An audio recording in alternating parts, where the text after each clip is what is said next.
favor. Boa noite, igreja. Graça e paz, amém?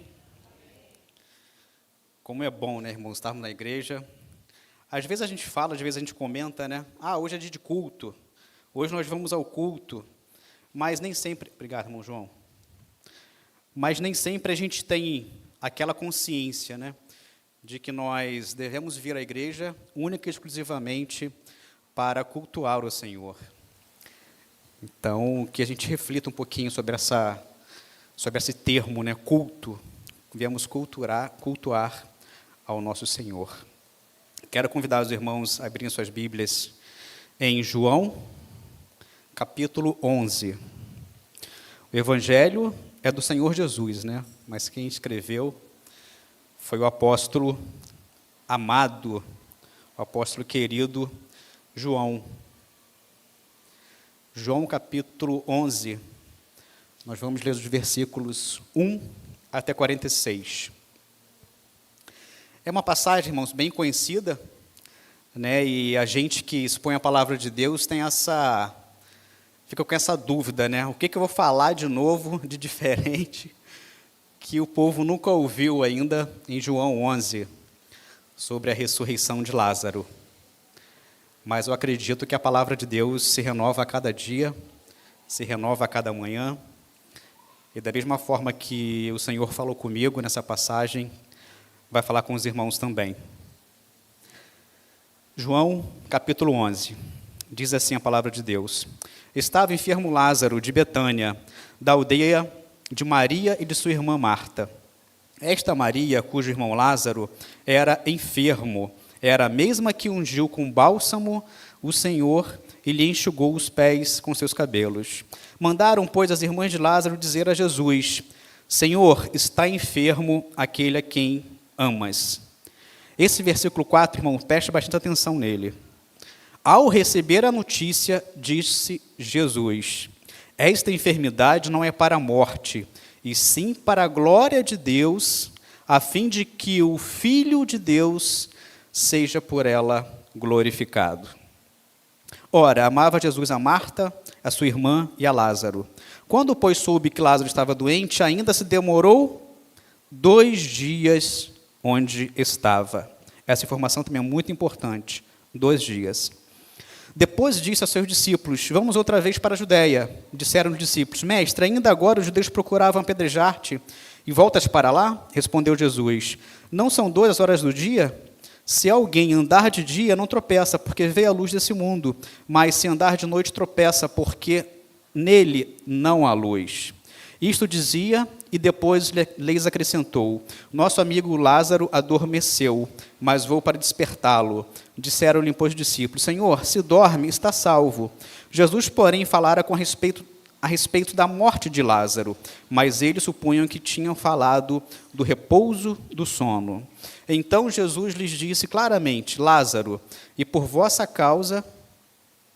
morreu, e por vossa causa me alegro de que lá não estivesse, para que possais crer, mas vamos ter com ele.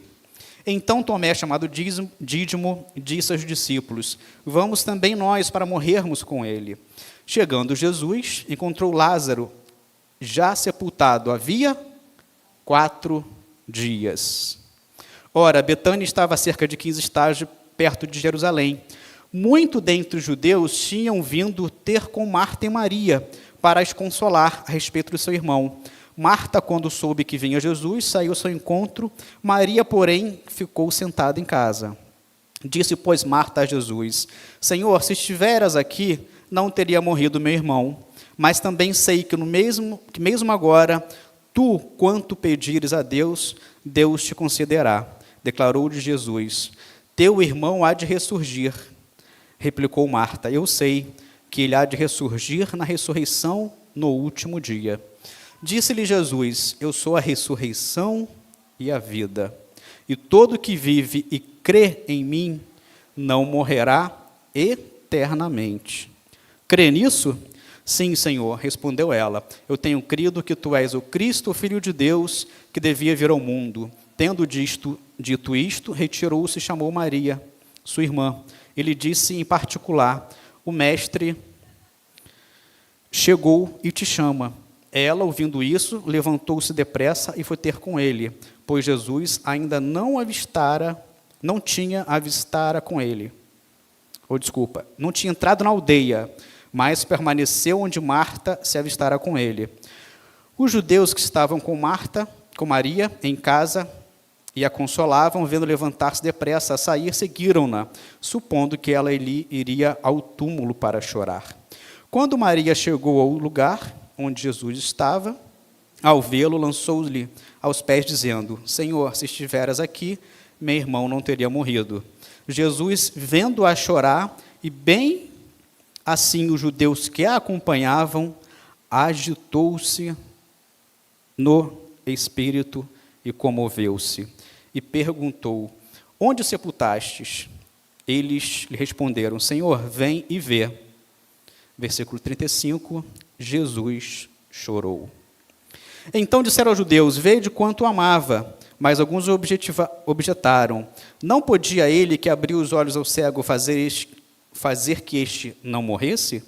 Jesus, agitando-se novamente em si mesmo, encaminhou-se para o túmulo. Era este uma gruta, e cuja entrada tinha posto uma pedra. Então ordenou Jesus: Tirai a pedra. Disse Marta, irmã do morto: Senhor, já cheira mal, porque já é morto de 4 dias. Respondeu-lhe Jesus: Não te disse eu que, se creres, verás a glória de Deus? Tiraram a pedra, e Jesus, levantando os olhos para o céu, disse: Pai, graças te dou porque me ouviste. Aliás, eu sabia que sempre me ouves, mas assim falei por causa da multidão presente, para que creiam que tu me enviaste. E tendo dito isso, chamou em alta voz: Lázaro, vem para fora. Saiu aquele que estivera morto, tendo os pés e as mãos ligados com ataduras e o rosto envolto num lenço. Então lhes ordenou Jesus: Desatai-o e deixai-o ir. Muitos, pois, dentre os judeus que tinham vindo visitar Maria, vendo o que fizera Jesus, creram nele. Porém, outros foram ter com os fariseus e lhes contaram dos feitos que Jesus realizara. Amém, irmãos? Uma passagem longa, mas como é conhecido, eu fiz questão de lê-la toda, para a gente poder entender toda essa história. Bom, irmãos, João vai escrever essa carta quando ele tinha aproximadamente 85, 90 anos. Tá? Então, já não era mais aquele mesmo João lá do início, que andou com Jesus, que queria sentar à destra de Deus, né? Não era mais aquele João que batizou Jesus, era um João já bem mais experiente, bem mais experimentado na sua vida como um todo. João era irmão de Tiago, né, que é seu irmão mais velho, e era filho de Zebedeu, e Jesus chamava os dois irmãos, né, João e Tiago, de filhos do trovão, de tão agitado que eles deviam ser, né? João foi apóstolo e um dos mais íntimos, juntamente com Pedro e com Tiago, um dos mais íntimos de Cristo. Ele foi uma testemunha ocular e participou ativamente do ministério de Jesus Cristo. Após a ascensão de Cristo, João se tornou um pilar do evangelho na igreja de Jerusalém. João ministrou com Pedro até ir a Éfeso, de onde provavelmente escreveu esse evangelho. Além desse evangelho, João ainda vai escrever as 3 cartas, 1ª, 2ª e 3ª de João, e depois Apocalipse. João escreve esse evangelho, irmãos, para convencer seus leitores acerca da verdadeira identidade de Jesus Cristo. O Deus que se encarnou, cuja naturezas humana e divina estavam perfeitamente unidas em uma só pessoa, o Cristo profetizado e o Salvador do mundo. João vai organizar seu evangelho em vários sinais ou provas que reforçam a verdadeira identidade de Jesus, que conduz à fé. Quem crê em Jesus é porque tem fé que Ele é o Salvador, que Ele é o nosso Senhor. E essa passagem da ressurreição de Lázaro era um sinal que até então o povo não conhecia. E muitos duvidaram da veracidade deste evento, porque não é apenas o mais espetacular de todos. Porque até então Jesus já tinha ressuscitado, porém não com 4 dias. Interessante. E por que também, irmãos, essa passagem não encontra-se em nenhum outro evangelho sinótico? Não se encontra. Apenas no evangelho de João. Alguns pensam que ele se desenvolveu a partir da parábola do homem rico e Lázaro, em Lucas 16. Mas os dois são bastante diferentes em temas e detalhes, o que torna altamente improvável. Foi um caso muito específico. A ressurreição dos mortos de Jesus ocorreu mais uma vez, além da filha de Jairo, lá em Marcos 5, do 22 ao 43, e o filho da viúva de Naim, também em Lucas 7, do 11 ao 17. Além disso, irmãos, a história se encaixa perfeitamente bem em seu contexto do primeiro século e resume a ênfase sobre Jesus como sendo o doador da vida. Portanto, sua função como evento final no ministério público de Jesus e como transição para os eventos da Semana da Paixão faz dela um instrumento natural para este propósito. A morte e a ressurreição de Lázaro, irmãos, fornece a introdução perfeita para a morte e para a ressurreição do próprio Senhor Jesus. Porque esse foi o milagre, o último grande milagre público de Cristo antes dele ir para a cruz no Calvário. Esse foi o último milagre.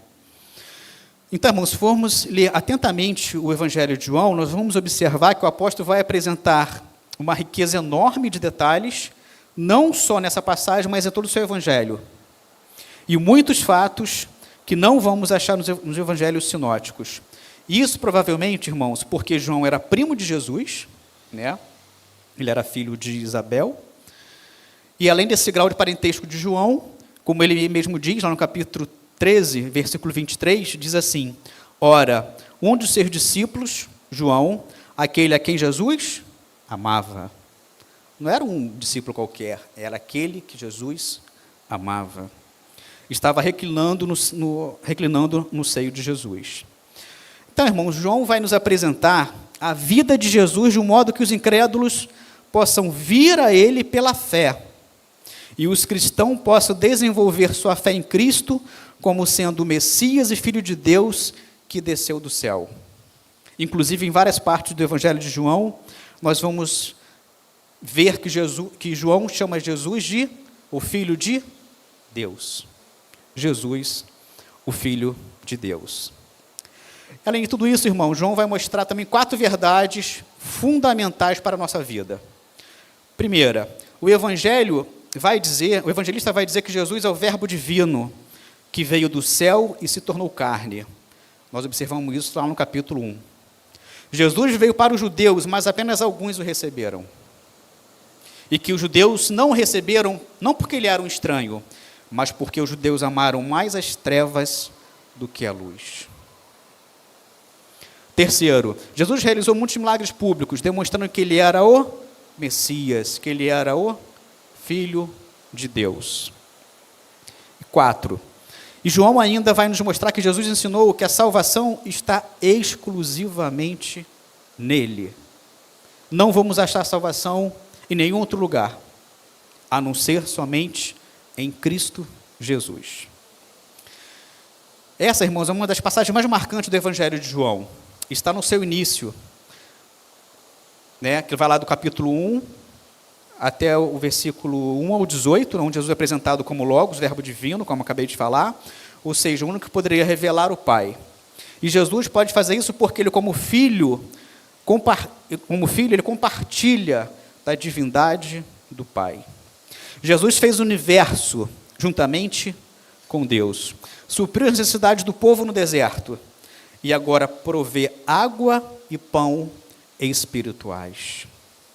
Resumindo, ele é um com o Pai, ele é o grande eu sou. Amém? Bom, irmãos, o tema dessa passagem que eu escolhi foi o seguinte: Jesus, o Senhor que dá vida. Jesus, o Senhor que dá vida. E a grande ideia é a seguinte: Jesus é o nosso consolador nas horas certas e principalmente nas horas mais incertas das nossas vidas. Jesus é o nosso Consolador nas horas certas e principalmente nas horas mais incertas das nossas vidas. Quando a gente mais precisa, tenha certeza, meu irmão ou minha irmã, Ele está do seu lado. Mesmo que você não o veja, mesmo que você não sinta naquele exato momento, mas Ele está do seu lado, Ele está contigo. Mais um clique, Iago. A primeira parte, irmãos, dessa passagem vai dos versículos 1 ao versículo 16. E eu separei assim: Jesus recebe um pedido de socorro. A segunda parte vai do 17 ao 27, que nos diz assim: Jesus é o socorro bem presente. E a terceira e última parte eu titulei como Jesus é maior que a morte. Mais um clique, Iago. A primeira parte, irmãos, vai dos versículos 1 até o 16. A gente vai ver o seguinte: se a gente for analisar o Evangelho de João, a gente vai observar que, sem dúvida, este é o maior milagre que Jesus realizou em público. Nenhum outro milagre foi tão grande. Jesus fez milagres excepcionais, como o cego que voltou a enxergar, aquela mulher que, quando toca, já fica curada do seu fluxo de sangue, transformou água em vinho, multiplicou pães e peixe, já fez outros mortos ressuscitarem, mas até então, ressuscitar alguém depois de 4 dias morto, só esse. Só existe essa passagem em toda a Bíblia. O milagre da ressurreição de Lázaro foi a última semana de vida de Jesus aqui na terra, antes dele ser preso, crucificado e morto, por causa de mim e por causa de você. Para o teólogo Charles Erdmann, essa narrativa é de importância vital para o Evangelho de João. E esse milagre foi, sem nenhuma dúvida, o mais admirável e significativo de todos os sinais que Jesus operou enquanto esteve aqui na terra. O mais admirável e o mais significativo milagre. Versículos 1 e 2, a gente vê que o evangelista João está nos mostrando um relacionamento de amizade, de intimidade, que Jesus tinha com Marta, Maria e com Lázaro. Nosso melhor amigo, meus irmãos, muitas vezes não são quem nós imaginamos ser. Sem sombra de dúvidas, nosso maior e melhor amigo que nós podemos ter chama-se Jesus Cristo. Amém? Mas é importante observarmos, irmãos, que mesmo Jesus sendo nosso maior e melhor amigo, isso não nos impede de passarmos por lutas, por provações, por dificuldades, por pelejas, por vales de ossos secos, por desertos. Não. Em nenhum momento. E até mesmo da morte. Assim como aconteceu com Lázaro. Em João 16, o próprio Evangelho, versículo 33, a parte B, vai dizer assim: no mundo tereis aflições. Mas, para quem gosta de português, né, a Roberta está aí hoje? Não, né? Acho que não. Quem gosta de português, né, é uma conjunção adversativa. Mas tem de bom ânimo. Eu venci o mundo. Isso é o próprio Senhor Jesus falando para mim e para você. Apesar das lutas, apesar das aflições, apesar dos desertos, dos vales, ei, tenha um ânimo, porque eu estou contigo. Eu sou contigo. Eu estou contigo. No versículo 3, irmãos, a gente vai observar esse pedido urgente. Porque Lázaro estava muito doente, e aquele a quem amamos, nós temos urgência em atender. É assim ou não é? Quando tem um amigo, um parente, alguém, a gente pega um carro, pega um ônibus, pega um Uber e vai para a casa daquela pessoa, vai para aquele lugar, vai para aquele hospital, vai fazer uma doação de sangue. Até para outro estado, às vezes a gente vai. Só que aqui foi diferente.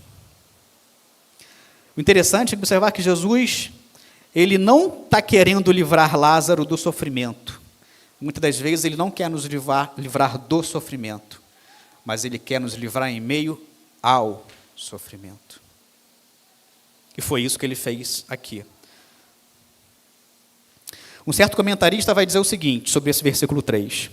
Quando a tribulação assedia um crente, olha que interessante, é perigoso afirmar que o seu propósito é algum benefício, ou que o seu motivo é alguma bênção futura. Os propósitos estão além da nossa compreensão. O sofrimento é um mistério que nem sempre podemos desvendar. Nem sempre.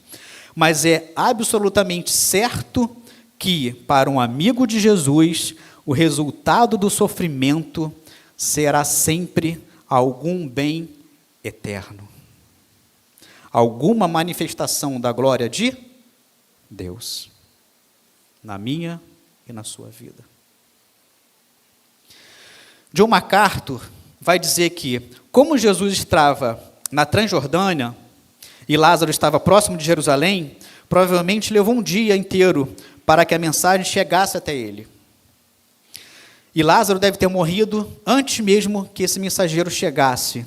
Então é muito provável, os comentaristas relatam que, no mesmo dia, né, que Jesus recebe a notícia, é provavelmente aquele dia que Lázaro já estava morrendo, estava morto. E o recado que dão é o seguinte, né? Aquele a quem tu amas, versículo 4, né? Versículo 3, aquele a quem tu amas. Essa frase revela o amor que Jesus tinha por Lázaro. E você acha que esse amor é diferente do que ele tem por mim e por você? Não, né, irmãos? O amor é o mesmo. Jesus não faz acepção de pessoas, não é assim que a palavra dele fala? Jesus não faz acepção de pessoas. O mesmo amor que ele sentia por Lázaro é o mesmo amor que ele sente por cada um de nós aqui. Cada um de nós. Versículo 4. O versículo 4 é muito interessante, porque ele vai falar o seguinte. Jesus falando, essa enfermidade não é para a morte, e sim para a glória de Deus, a fim de que o Filho do Homem seja por ela glorificado. Em tudo, meus irmãos, Jesus tem um propósito. Como ele fala através de Paulo, em Romanos 8, 28. Todas as coisas cooperam para o bem daqueles que amam a Deus, segundo o seu propósito. Não segundo o meu ou o seu propósito, é o propósito dele. É o propósito dele. Essa afirmação de Jesus revela o propósito geral, o propósito real por trás daquela doença de Lázaro. Ou seja, não a morte em si, mas o fato de o Filho de Deus ser glorificado pela ressurreição de Lázaro. Jesus falando a respeito do cego de nascença, ele vai dizer o seguinte, lá no mesmo Evangelho de João 9:3. Nem ele, nem seus pais pecaram, mas isso aconteceu para que a obra de Deus se manifestasse na vida dele. Então, a mesma justificativa que Jesus deu aos seus discípulos quando lhe perguntaram se aquele cego de nascença havia pecado, é a mesma que ele está usando aqui agora. E, peraí, eu vou fazer o milagre, e esse milagre é para que o Filho de Deus seja glorificado. Não é à toa. E é muito importante, irmãos, nós termos em mente que o fato de Jesus nos amar não faz com que sejamos filhos prediletos. Isso é muito interessante. Nós não somos filhos prediletos. Nós somos apenas filhos e ponto. Filhos amados? Sim, mas não filhos aonde Ele não permitirá que passemos por lutas e por aflições, como eu falei anteriormente. Não, a gente sempre vai passar pela luta e pela aflição. Mas quem aqui não foi nascido num berço evangélico, como eu, a gente sabe perfeitamente a diferença quando a gente passa pela luta, quando a gente não é evangélico, não aceitou ainda Cristo como Senhor e Salvador, e quando a gente passa pela prova, depois que a gente se torna cristão. É diferente, não é, irmãos? É muito diferente. Só quem tem Cristo como Senhor e como Salvador é capaz de passar por coisas que em outras épocas nós não passaríamos. Porque estamos com Cristo. algo vem falando para a gente, né? Vem nos confortando, nos consolando naquelas horas que a gente mais precisa. Versículos 5 e 6. Jesus amava os 3 irmãos, porém Marta e Maria não entendem por que Jesus demora tanto para chegar até eles. É porque tinha um propósito. Ainda mais Marta, né? Tão ansiosa, né, Regina? Tão ansiosa. Versículo 8. A execução de Jesus não foi uma morte, não foi uma morte trágica, que alguém que tentava escapar. Pelo contrário, a morte de Jesus, ele estava disposto a arriscar sua própria vida para salvar o seu amigo. Ou seja, correndo risco de vida, mas ele foi ao encontro do seu amigo Lázaro para ressuscitá-lo. Ao mesmo tempo, Jesus e seus discípulos sabiam que, voltando para Jerusalém, eles corriam um altíssimo perigo de morte. Jesus havia saído de Jerusalém porque os judeus radicais queriam prendê-lo, mas agora Jesus resolve voltar, onde começou a disputa com esses judeus radicais. Jerusalém se torna uma cidade muito perigosa para Cristo. Jesus tinha saído de Jerusalém devido à perseguição que estava sofrendo por esses judeus, que queriam prendê-lo e também matá-lo. E mesmo passando por essa ameaça de morte, ele resolve fazer algo que parecia ser impossível aos olhos humanos. Voltar para onde queriam calá-lo e crucificá-lo. Mas o plano que Deus escreveu desde a fundação do século, meu irmão, minha irmã, Cristo ia cumprir fielmente. Ele não abriu mão. Ele foi fiel. Foi fiel até a sua morte, e morte de cruz, que era uma das piores mortes que tinha. Eu lembro que teve uma encenação dos surdos, há um tempo atrás, e o irmão, o que dá aula na escola?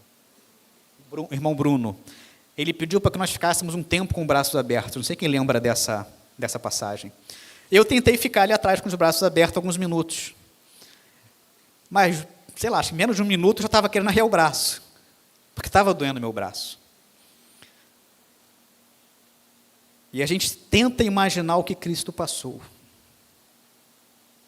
Praticamente o dia inteiro com os braços abertos, fora os cravos nas mãos e nos pés. E ainda, uma coroa de espinhos. Outro dia eu estava lendo a respeito da coroa de espinhos de Cristo. Eu acho algo muito interessante. Abri um parênteses aqui. Ela foi feita de espinhos muito resistentes, de uma árvore muito resistente, e esse espinho era muito grande. E que esses espinhos, muito provavelmente, chegaram até o nervo trigêmeo. Quem já retirou o siso, talvez já tenha ouvido falar, ou o seu dentista era um dentista bom. Eu lembro quando eu arranquei meus 4 sisos, eu fui no dentista na Tijuca, nessa época eu morava no Rio, e ele me cobrou um valor altíssimo. Mas ele deixou bem claro, estou cobrando esse valor, porque se eu atingir o seu nervo trigêmeo, a sua face pode ficar totalmente paralisada. Você vai sentir uma dor insuportável. E quando eu li a respeito da cruz de Cristo, lá fala que muito provavelmente os espinhos penetraram nesse nervo trigêmeo de Cristo. Imagina a dor que ele sentiu. Às vezes a gente fica com o dente doendo, né? É horrível. Eu, há uns meses atrás, fiquei com o meu dente doendo, não consegui ficar com o dente, não consegui esperar o final de semana para arrumar. Eu mandei, não, tira isso daí, faz uma extração que eu não aguento mais. Mas Cristo passou tudo isso por mim e por você. Pastor Hernandes Dias Lopes vai dizer o seguinte sobre esse versículo 8. Quando estamos dispostos a fazer a obra de Deus, ainda que enfrentamos toda sorte de oposição, encontramos o sorriso do Pai. E aí está a nossa máxima segurança. No sorriso do Pai está a máxima segurança que eu e você podemos encontrar. E aí, irmãos, falando de sorriso do Pai, máxima segurança, é impossível não nos lembrarmos de Estevão.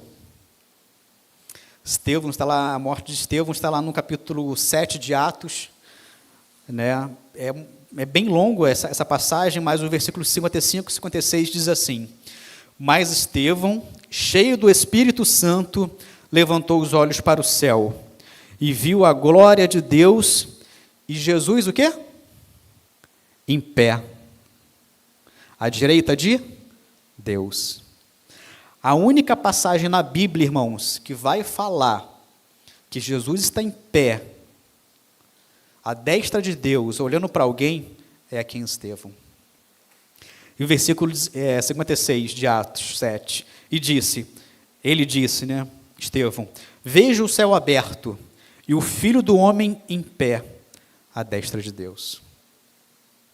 E ali ele adormece, e com certeza, irmãos, segundos depois ele estava na glória com o Pai. Porque Estevão é considerado o primeiro mártir, né, da história da igreja. Agindo dessa forma, Jesus está nos mostrando que quando fazemos a obra de Deus, no tempo de Deus, ainda que passemos por tribulações, encontramos o sorriso do Senhor, com os braços abertos a nos esperar. Não importa, irmãos, a luta que você esteja passando, não importa a prova, não importa quão difícil seja, você vai ser livre. Ou em meio ao sofrimento, ou do sofrimento. Versículo 11.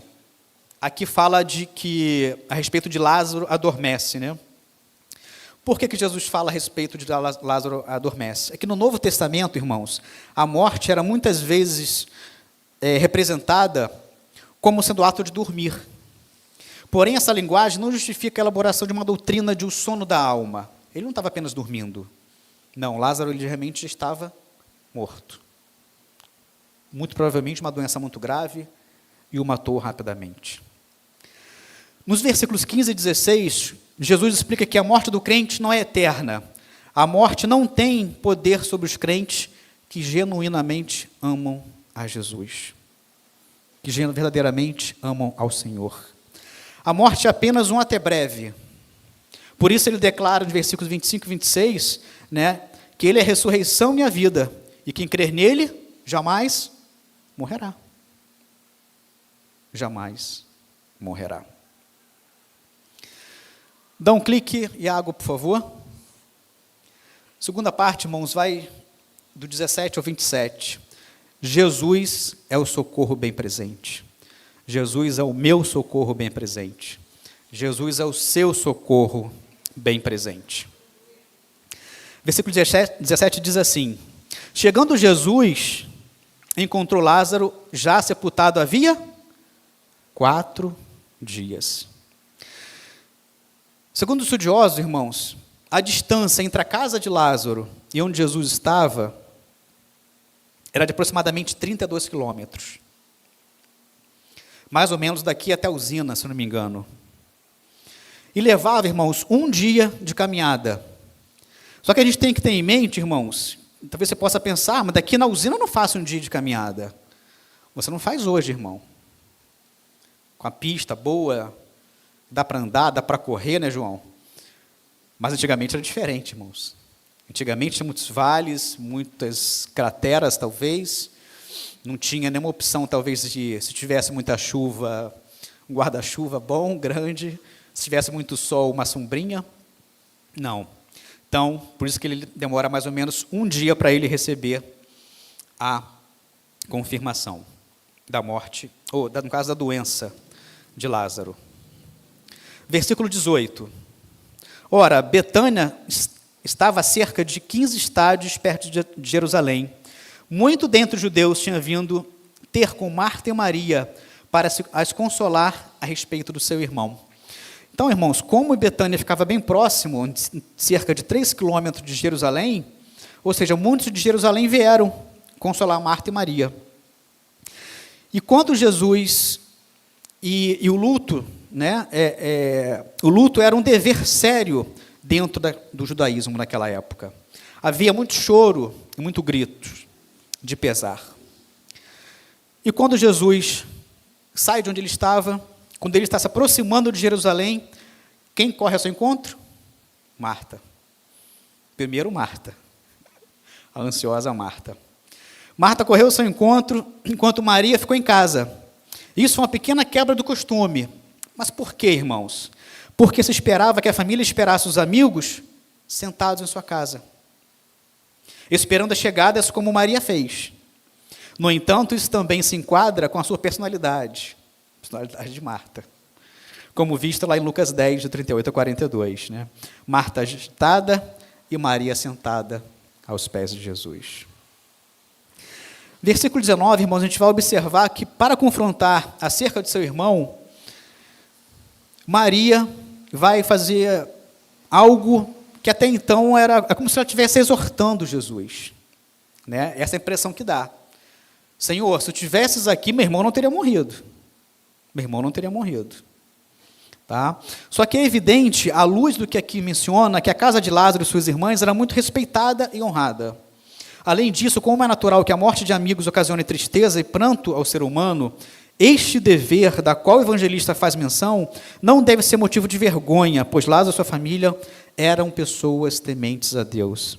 Então a gente crê, irmão, que Marta não agiu de forma ríspida, de forma mal educada. Não, ela estava apenas se lamentando pela tristeza da perda do seu irmão. Tendo Marta ouvido que Jesus estava vindo, Marta caminhou para fora da vila, talvez por uma questão de reverência, aí sim, que nutria por Cristo, mas que para que pudesse encontrá-lo mais discretamente.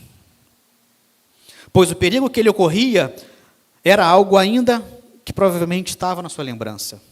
A ameaça de morte que ele tinha sofrido, que ele vinha sofrendo. Bem como a fúria por Jesus ainda não tinha acabado. Daqueles judeus irados com ele. No versículo 21, ela vai dizer, Senhor, se estivesses aqui. Marta começa com uma queixa, embora ao agir assim expressa modestamente seu desejo. Ao expressar-se nesses termos, ela dá vazão às suas emoções, em vez de restringi-las com o domínio que a fé deve exercer. Ou seja, mesmo diante da dificuldade, mesmo diante daquela aflição, ela poderia ter exercido com a sua fé. Reconhecemos que suas palavras, em parte, procedem da fé, mas sabemos que houve um misto de sentimentos desordenados, os quais a impeliram para além dos devidos limites. Pois quando ela se assegura que seu irmão não teria morrido se Cristo estivesse presente, que motivo tinha ela para tal confiança? Com certeza, ela não era oriunda de uma promessa de Cristo. Cristo até então não havia prometido nada para ela até aquele momento. Então, irmãos, a conclusão que a gente chega em relação a Marta é que ela se rende aos seus próprios desejos, em vez de sujeitar-se a Cristo. Será que você, às vezes, em meio ao desespero, será que eu, às vezes, em meio à aflição, a gente não age desesperadamente? Será que, às vezes, a gente não tem a paciência de ouvir o que Cristo vai fazer por nós? Ao atribuir Cristo poder ou suprema bondade, isso procede da fé. Mas ao persuadir-se de algo mais além do que Cristo tinha declarado, isso nada tinha a ver com a fé. São aquelas alternâncias, no momento de fé e momento de pouca fé. Pois devemos sempre manter a mútua concordância entre a palavra e a fé, para que ninguém venha a forjar precipitadamente algo para si, sem a autoridade da palavra de Deus. A gente não deve antecipar as coisas. Devemos esperar no Senhor. No versículo 23, Jesus fala, teu irmão ressuscitará. A bondade de Cristo, irmãos, é algo espantoso, perdoando as falhas de Marta, espontaneamente, mais do que ela se aventuraria a pedir de uma forma franca e direta. E ela responde, versículo 24, eu sei que ele ressuscitará. Agora percebemos a excessiva timidez de Marta em atenuar o significado das palavras de Cristo. Ela foi mais longe de que tinha o direito de fazer quando forjou para si esperança de sentimentos da sua própria mente. Dessa forma, não devemos, sem a autoridade da palavra de Deus, nutrir-nos de esperanças vazias, as quais provarão nada senão vento. E por outro lado, quando Deus abre a sua boca, não é conveniente que Ele encontre nossos corações bloqueados, fechados, não querendo ouvir a voz de Deus. Precisamos abrir nossos corações ao Senhor Jesus, para assim entendermos aquilo que Ele quer e deseja fazer em nossas vidas. Versículo 25, Cristo primeiro declara ser a ressurreição e a vida. E então ele explica separadamente cada parte da sentença. Sua primeira afirmação é: eu sou a ressurreição, porque a ressurreição do morto, a vida naturalmente vem antes do estado de vida. Ora, toda a raça humana está mergulhada na morte, e portanto ninguém será participante da vida até que o mesmo ressuscite dentre os mortos, até que eu e vocês sejamos ressuscitados dentre os mortos. E assim Cristo mostra que Ele é o princípio da vida, e em seguida adiciona que o segmento da vida é também a obra da sua graça. O segmento da vida é graça de Cristo em nós. Jesus, irmãos, é amoroso, é bondoso, é gracioso. Não é um Deus qualquer. Não é um Deus que só pede coisas, como a gente vê em outras denominações. Fazem isso para mim, fazem aquilo para mim. Eu, 4 das vezes que eu vou e volto do Rio, ali em Itaguaí, Muriqui, sempre tem umas pessoas lá de branco, né, nas cachoeiras, fazendo aquelas coisas terríveis, totalmente demoníacas, diabólicas. Jesus responde a essa fé parcialmente desenvolvida: seu irmão ressuscitará, no versículo 23. E para que ele signifique muito em breve, para ele significava algo muito breve. Ele já sabia do que ele ia fazer. Mas para Marta significava um dia no futuro.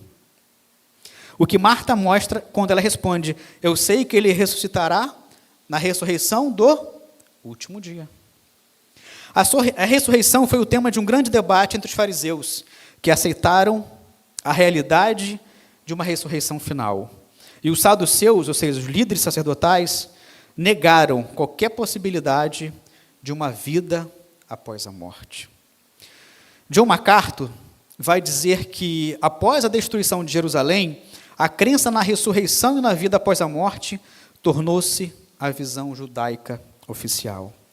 Marta se concentra nisso, não percebe que Jesus está prometendo algo bem mais imediato. O centro e a tese de toda a narração são repercutidos no versículo 25.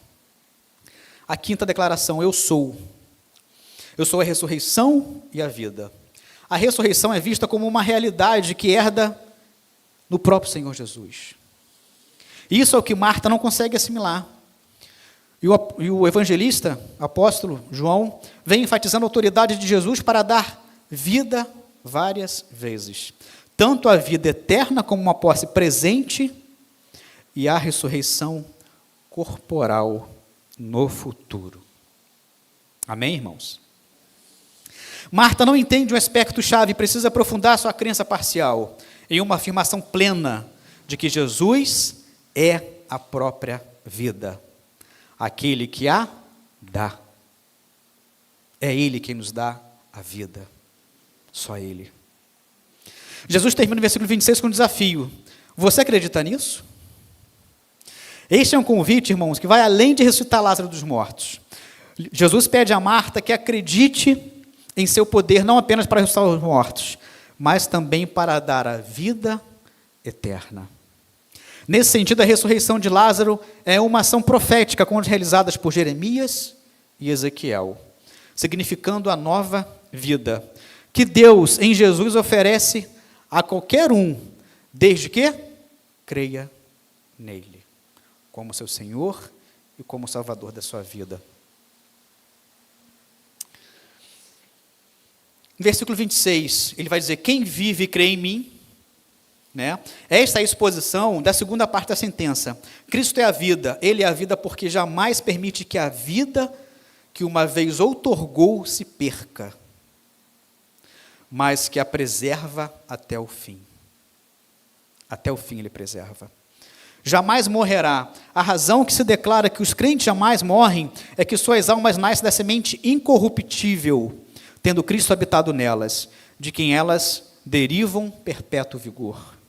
Ainda que o corpo se sujeite à morte em decorrência do pecado, todavia o Espírito é vida por causa da justiça de Cristo. No versículo 27, a gente vai observar ela respondendo, sim, Senhor, para provar que ela crê no que ouvira Cristo dizer de si mesmo, que Ele é a ressurreição e a vida. Marta responde que crê ser Ele, o Cristo, o Filho de Deus. E, de fato, desse conhecimento inclui a soma de todas as bênçãos que o crente pretende ter. Ora, quando Marta confessa que Ele era aquele que deveria vir ao mundo, ela está contribuindo para a sua fé pelas predições que os profetas disseram. Portanto, quando Marta responde, sim, Senhor, ela está dando um passo da sua fé salvadora. Sua linguagem prova sua verdadeira fé, quando ela fala, eu acredito que tu és o Messias, o Filho de Deus. Terceira parte, irmãos. Irmão Iago, 28 ao 46. Jesus é maior que a morte. Amém? Ouvi um amém. Ouvi alguns améns aí. Amém, Jesus. Amém, irmãos. Naquela época, irmãos, era cultural as pessoas ficarem em casas familiares que perderam seu ente querido por até uma semana. Sinceramente, ainda bem que essa cultura acabou, né? Né, Lacia? Imagina você ficar com teus parentes uma semana na tua casa. Não, um dia, 2 dias está bom. Chega. Obrigado por ter vindo, mas Deus está com o ente querido. Então, quando Jesus chega em Betânia, ainda tem muita gente consolando Marta e Maria. A gente vê isso. No versículo 22, versículo 32, vai dizer o seguinte, esse vento está acabando com a minha página aqui. Versículo 32, quando Marta chegou ao lugar onde Jesus estava, ao vê-lo quando Maria chegou ao lugar onde Jesus estava, ao vê-lo, lançou-se a seus pés, dizendo, Senhor, se estiveras aqui, meu irmão não teria morrido. A impressão que dá, irmãos, é que talvez eles estivessem conversando sobre isso, né? Marta e Maria estavam ali o tempo todo conversando. Caramba, se Jesus estivesse aqui, meu irmão não teria morrido. Tanto que elas usam as mesmas palavras. Senhor, se estiveras aqui, meu irmão não teria morrido. É a mesma palavra. É a mesmíssima palavra. Jesus, vendo-a chorar, e Jesus, vendo-a chorar, e bem assim os judeus que a acompanhavam, agitou-se no espírito e comoveu-se, e perguntou, onde o sepultastes? E eles disseram, vem e vê. E no versículo 32, só continuando, né? As falas de Marta e Maria tinham a fé suficiente para crer que Jesus poderia ter curado Lázaro. Ele iria curar sim, mas não como elas imaginavam, não do jeito que elas imaginavam, queriam, mas do jeito de Deus, do jeito de Jesus, na hora que Ele mesmo determinou. É assim que acontece comigo e contigo, meu irmão. Muitas das vezes, a gente quer que algo se resolva rápido. Rápido, mas nem sempre é assim. Muitas das vezes a gente vai esperar 1 ano, 2 anos, 3 anos, 10 anos. Ou como foi com Abraão. Quantos anos Abraão esperou? 25 anos para ser pai de Isaac. Se a gente parar para pensar, há 25 anos atrás, onde que você estava? Tenta imaginar. Imagina como a promessa foi feita lá e está sendo cumprida agora. Mas como a palavra do Senhor diz, né? Abraão é o pai da fé. E é assim que nós devemos ser. Devemos ser temente a Deus e devemos ter fé nele. Versículo 35, irmãos. É um dos menores, se não o menor versículo da Bíblia. Apenas duas palavrinhas. Jesus chorou. Através desse versículo, irmãos, nós podemos ver como que o Senhor Jesus se identifica com a nossa dor. Assim como foi com Marta e Maria. E a pergunta que não quer calar: será que Jesus tem chorado por mim e por você? Nas nossas aflições, nas nossas angústias? Eu creio que sim, amém? Com certeza, irmãos, Ele se compadece das nossas dores. Aquele que cura as nossas feridas é ferido conosco. As lágrimas de Jesus revelam a sua humanidade, a sua compaixão, o seu amor por nós. Ele se entristece com a nossa tristeza de tal forma que quando estamos chorando, Ele também chora conosco. Mas é interessante nós observarmos que há uma diferença dessa passagem e das outras passagens, quando Ele vai ressuscitar o filho da viúva, lá em Lucas, capítulo 7, versículo 13. Ele vai dizer assim: e vendo-a, o Senhor moveu-se de íntima compaixão. É bem parecido, né? De íntima compaixão. Por ela quem? Pela viúva. E o que ele fala para aquela viúva? Não chores. Ele fala para ela, não chores. E depois a filha de Jairo, também em Lucas, capítulo 8, versículo 52. Diz assim: enquanto isso, todo o povo estava se lamentando e chorando por ela, ou seja, pela filha de Jairo. E disse Jesus: não chorem. Aqui é diferente, irmãos. Por duas vezes ele dá uma ordem, né? Não chorem, não chorem. Mas aqui é diferente. Não sei se talvez pela intimidade que Lázaro tinha com Cristo, e por ele ver o choro das suas irmãs, ele também se comove em íntima compaixão e também chora. É ele quem chora. O teólogo William Barclay vai dizer o seguinte, vai dizer algo muito interessante.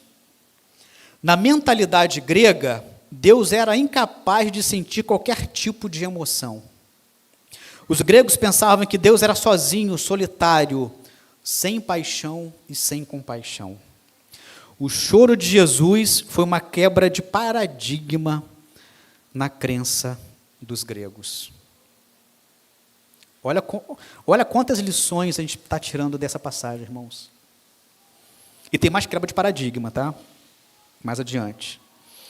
Versículo 39, Jesus diz: tirai a pedra. Marta, irmã do morto, disse-lhe: Senhor, já cheira mal, porque já é de 4 dias. Se a gente for parar para pensar, irmãos, depois de várias vezes ler essa passagem, quando uma pessoa chega a cheirar mal, é porque seus órgãos internos já estão se decompondo. E por isso vem o cheiro ruim.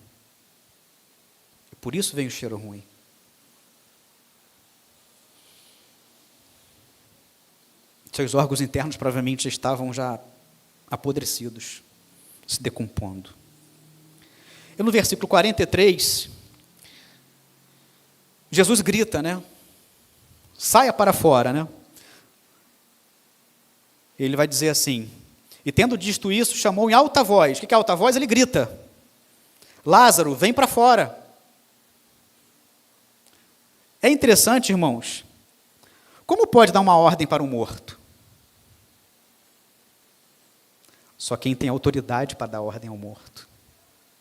Só pode gritar com o morto aquele que é o autor da vida, aquele que fez a vida, e aquele que pode dar a vida, e não uma vida qualquer, uma vida eterna, uma vida abundante. Uma vida abundante. Os mortos não ouvem, sejam gritos ou murmúrios, mas Jesus queria que as pessoas presentes ali testemunhassem que a voz de Deus pode ressuscitar os mortos. Sua ordem divina que dá vida aos mortos é uma ilustração vívida do chamado de Deus para dar vida espiritual para aqueles que estão mortos nos seus delitos e pecados. Para aqueles que estão mortos nos seus delitos e pecados. Mas uma grande dúvida, irmãos, a palavra dias vai aparecer nessa passagem relativamente média, 3 vezes. Por 3 vezes. Mas a grande dúvida, né? Por que Jesus espera 4 dias para aparecer em Betânia? E aí eu tive que consultar o meu coaching, né? Hernandes Dias Lopes, meu coach de pregação.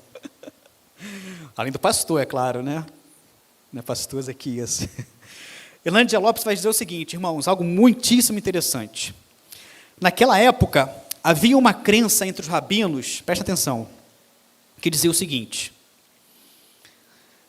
até o 3º dia, uma pessoa poderia ressuscitar, poderia voltar à vida, desde que, irmão João, uma pessoa muito fiel e temente a Deus, orasse ao Senhor, e se Deus permitisse, aquela pessoa realmente voltaria a viver.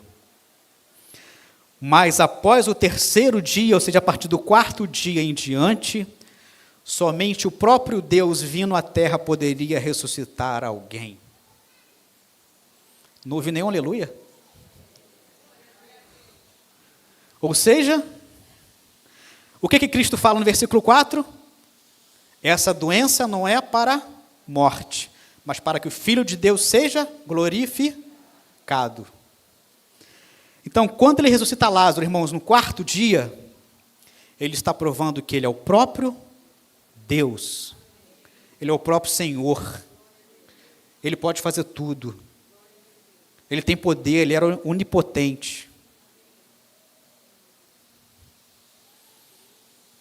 E é por isso que ele demonstra, irmãos, que ele é o próprio Deus. Ele é o próprio Senhor.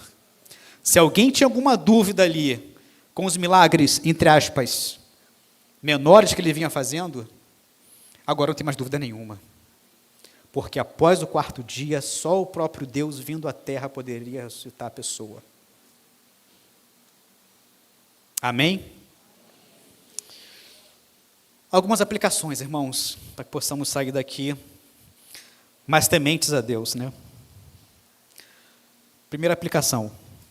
Aqui está um pouquinho cortado ali na TV, mas já está lá, né? Quando passamos por aflições, devemos procurar quem realmente pode nos ajudar. Jesus Cristo. Ele é o único que pode nos ajudar nas nossas angústias e sofrimentos. É claro, irmãos, a gente deve compartilhar a nossa luta com o nosso cônjuge, com o nosso filho, nosso pai, nossa mãe, claro. Com o nosso amigo, amigo de trabalho, amigo da escola, amigo da faculdade, com certeza. Mas quem pode realmente nos dar a mansidão no nosso coração é o Senhor Jesus. Jesus verdadeiramente se importa com a nossa dor, e por isso ele também chora com cada um de nós.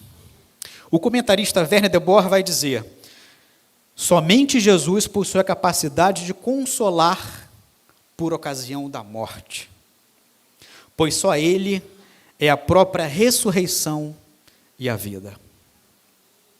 Aleluias. Segunda aplicação, irmão Iago.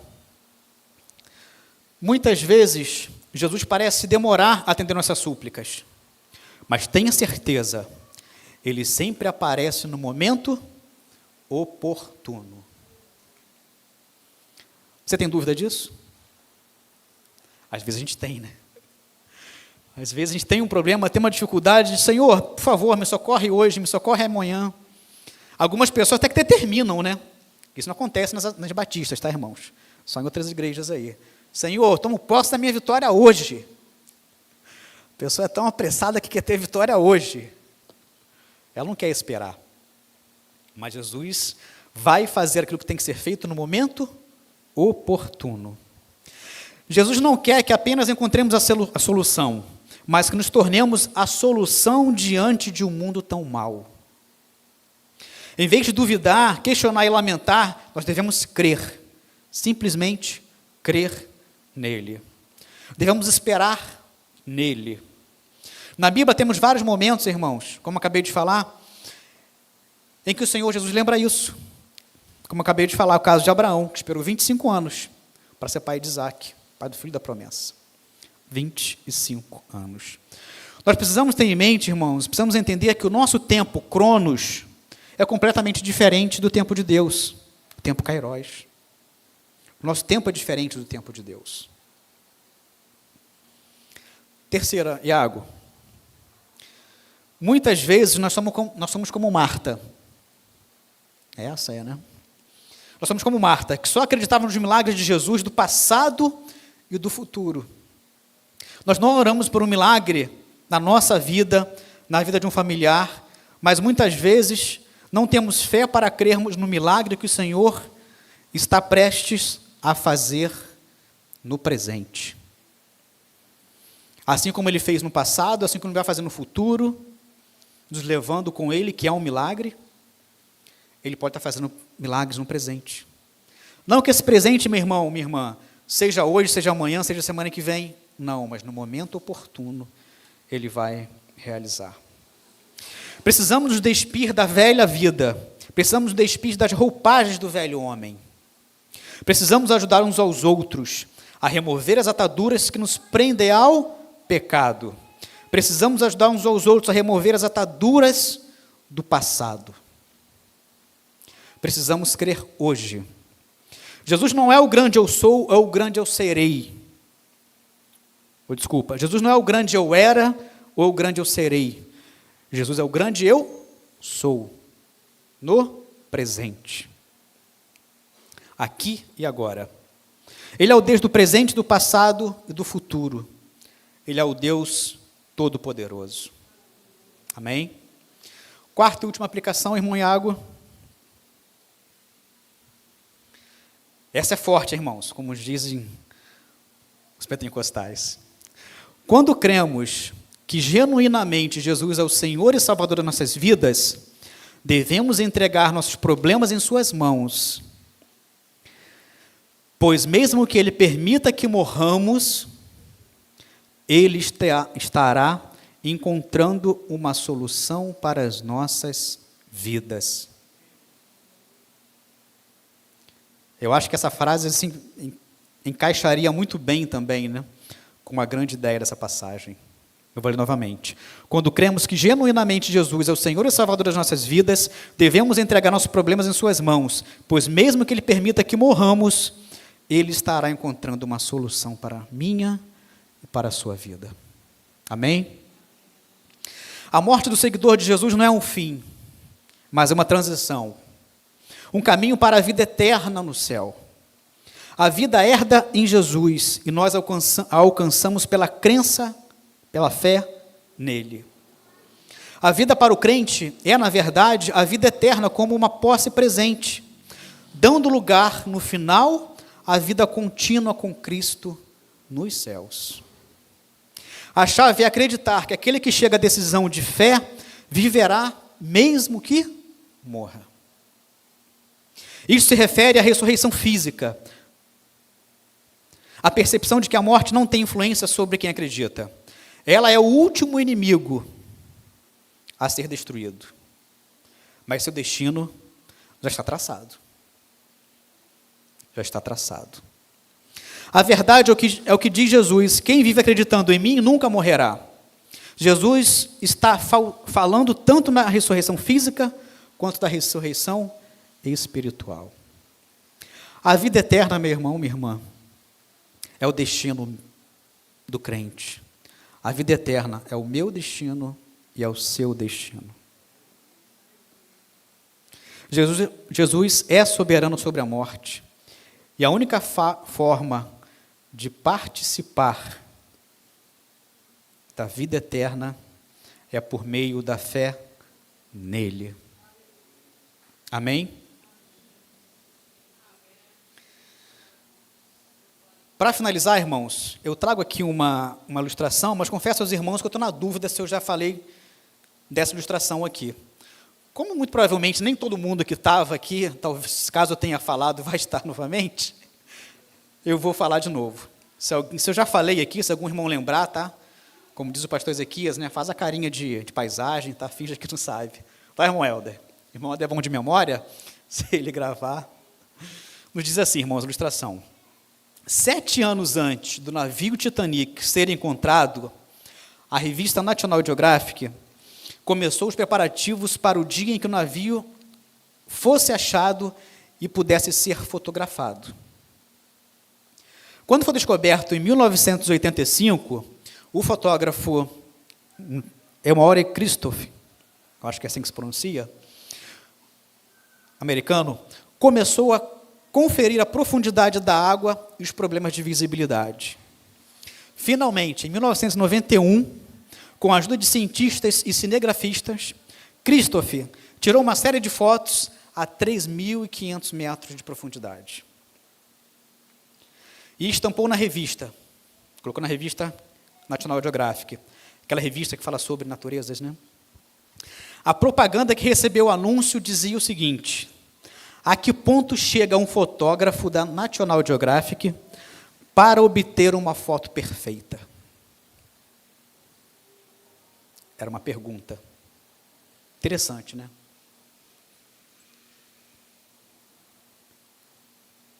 Mas aí, a gente pode fazer uma outra pergunta.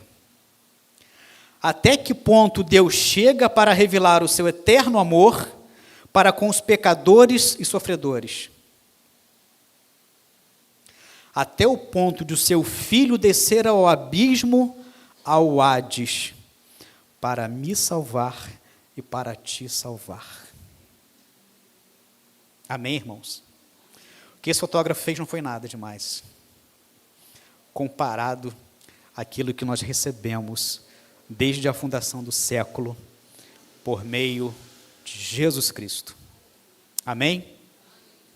Quero convidar os irmãos a fecharem seus olhos, baixar sua cabeça, para que possamos orar ao Senhor. Amantíssimo e eterno Deus, mais uma vez te louvamos, Pai, mais uma vez te agradecemos, Pai, por ter o que comer, por termos o que beber, por termos o que vestir, porque em todas as nossas faltas, Deus, o Senhor tem nos alimentado, nos sustentado, Pai. Obrigado, Deus, porque cada dia na Tua presença, Pai, nos tornamos melhores pais, melhores filhos, melhores maridos, melhores esposas, melhores crentes, Pai. Porque a Tua palavra é como uma flecha, Deus, que vem aos nossos corações, Pai. Obrigado, Deus, porque a Tua palavra primeiro atingiu o meu coração que estudei, Pai. E tenho certeza, Pai, que atingiu também o coração dos nossos irmãos, porque assim o Senhor permite, Pai. Que eu diminua, Deus, e que o Senhor cresça nas nossas vidas, Pai. Por favor, Deus, jamais afaste de nós a Tua presença, Pai, porque sem a Tua presença nós não somos nada. Jamais afaste de nós, Deus, o Teu amor, o Teu poder, a Tua misericórdia, a Tua soberania e a Tua supremacia. Fazemos com que nós desejemos que o Senhor seja a nossa primazia, Deus. Que em tudo, Pai, que nós fizermos, tudo que nós agirmos, Pai, que coloquemos o Senhor na frente, Pai. Para que o Senhor possa continuar nos abençoando, nos dando sabedoria do alto, Pai. Para fazer com que realmente façamos a Tua vontade, Deus. Somos errantes, somos falhos, somos pecadores. Perdoa-nos, Deus. Por favor, Pai. Mas jamais afaste de nós a Tua maravilhosa presença. E obrigado pela Tua graça em nossas vidas, a cada dia, Pai. Da mesma forma que o Senhor nos trouxe, Pai, que o Senhor nos leve para casa, Deus. Assim como eu recebi aquela mensagem, Deus, na quinta-feira, quando aquela pessoa falou, após um certo testemunho da irmã Regina, que ela iria chegar com os pés enxutos aqui na igreja. Ao sair daqui, eu recebi uma mensagem falando que estava previsto um alto volume de chuvas para Angra, mas que a palavra foi essa: misteriosamente a chuva se dissipou. Nós temos certeza absoluta, Deus, que as Tuas mãos estavam ali naquelas chuvas, Pai. Eu tenho certeza que todos esses outros dias, sexta, sábado, hoje, as Tuas poderosas e fortes mãos estão sobre a nossa cidade, nos livrando e nos protegendo de algo terrível, Pai. Por favor, Deus, nos leve de volta para casa, debaixo das Tuas poderosas e fortes mãos, e nos dê, Deus, para a honra e para a glória do Teu nome, uma excelente semana, Pai. É assim que nós oramos humildemente, no nome santo de Jesus Cristo. Amém e amém. Está encerrado o culto de hoje.